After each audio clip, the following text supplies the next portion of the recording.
Assalamualaikum warahmatullahi wabarakatuh.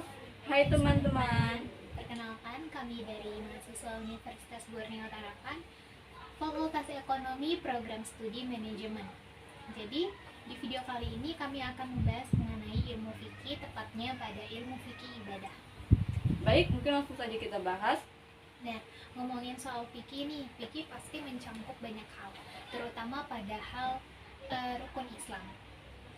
Nah kan kita semua kan sudah pasti tahu tuh rukun Islam ada 5 yang harus dilaksanakan oleh setiap muslim. Yang pertama itu syahadat, dimana kita mengucapkan 2 kalimat syahadat, asyhadu alla ilaha illallah wa asyhadu anna muhammadar rasulullah.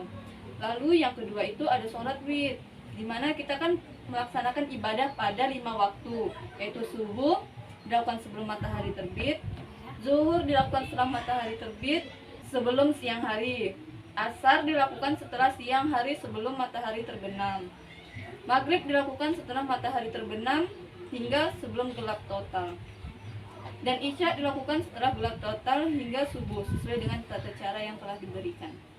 Oh, seperti itu. Mungkin ketika hendak melakukan sholat sudah pasti ada syarat-syaratnya dong yang harus dipenuhi saat mau melakukan sholat. Nah, bisa berikan syarat-syarat yang sebelum melakukan sholat itu seperti apa? Nah, yang pertama tuh pastinya kita mengetahui waktu masuk sholat. Nah, iya. Lalu yang kedua kita harus suci baik dari hadas besar maupun kecil. Lalu ketiga menutup aurat. Lalu yang keempat menghadap kiblat, di mana arah kiblat kita berpatokan ke arah barat laut. Seperti itu ya. Lalu yang kelima itu di mana kita melakukan niat sebelum melaksanakan sholat. Dan yang terakhir pastinya kita makan dan tidak minum dong. Masa iya sih kita makan dan minum sambil sholat? Iya. Terus yang ketiga itu ada zakat Menurutmu gimana sih zakat itu? Zakat itu merupakan bentuk ibadah dalam agama Islam yang merupakan pemberian sebagian harta kepada mereka yang berhak menerimanya, seperti fakir miskin, orang yang berutang, dan lain sebagainya. Zakat ini juga merupakan salah satu rukun Islam dan merupakan bentuk ketaatan kita kepada Allah Subhanahu wa Ta'ala.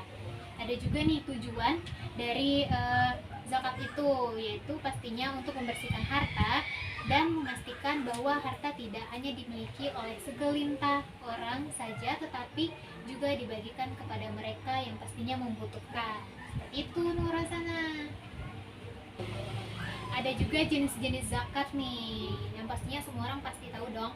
Yang pertama itu ada zakat fitrah dan juga zakat mal. Zakat fitrah itu dikenakan pada setiap individu muslim yang memiliki harta lebih dari nisab atau batas minimum pada bulan Ramadan. Sedangkan zakat mal itu dikenakan pada harta tunai atau uang. Gitu. Nah terus gimana tuh kriteria atau syarat orang penerima zakat? Untuk kriteria orang yang menerima zakat itu ada beberapa golongan dong. Yang pertama ada yang namanya fakir. Fakir ini merupakan golongan pertama yang berhak menerima zakat. Kalau boleh dijelasin sedikit kenapa mereka itu orang pertama yang berhak menerima zakat? Boleh dong.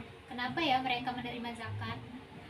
Jadi itu fakir dijadikan golongan pertama yang berhak menerima zakat karena tidak mempunyai penghasilan.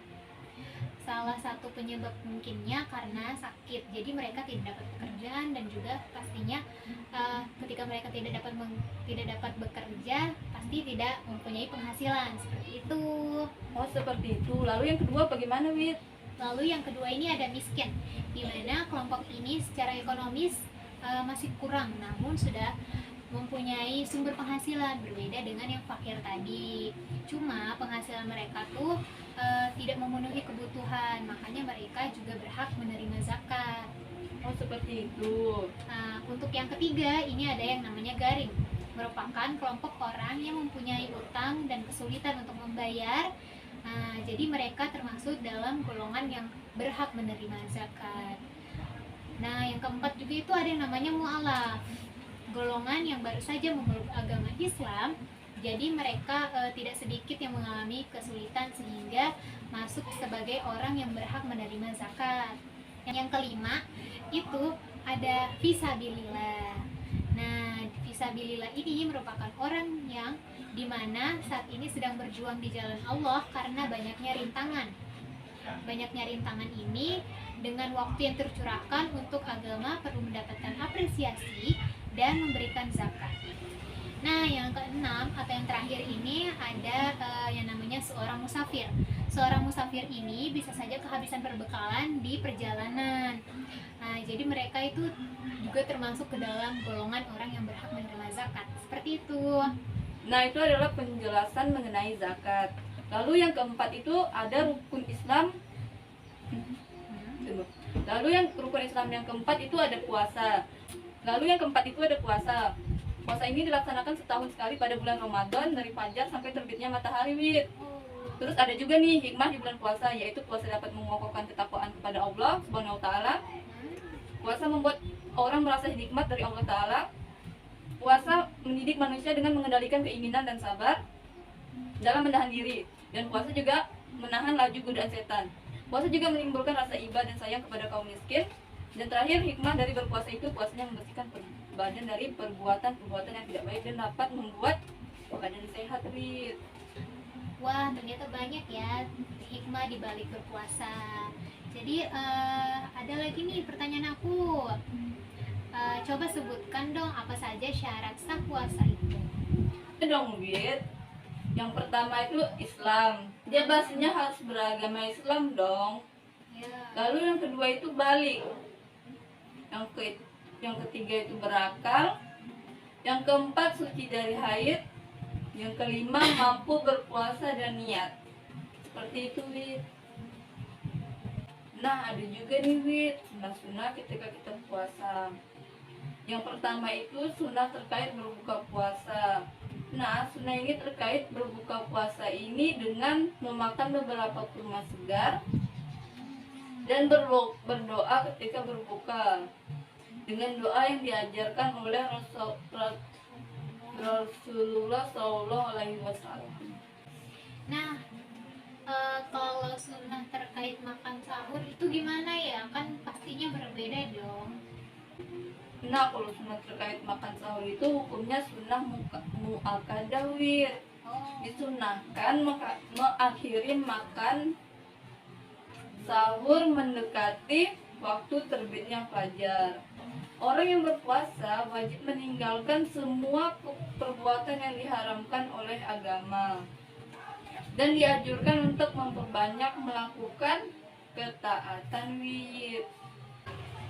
Oh, apakah melakukan ketaatan itu seperti bersedekah, membaca Al-Quran, sholat sunnah, berzikir, dan juga membantu orang lain? Betul sekali, Wid. Kamu tahu nggak orang-orang yang tidak diperbolehkan untuk berpuasa?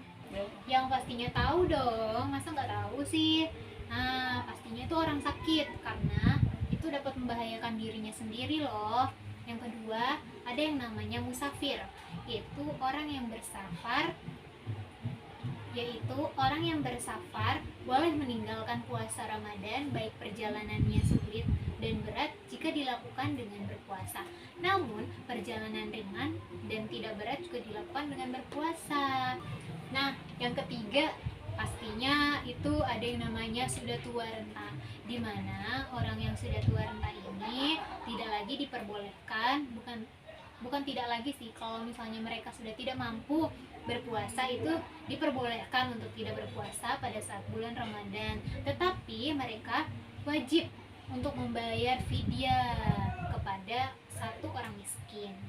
Ada juga yang namanya wanita hamil. Wanita hamil juga itu bisa tidak berpuasa.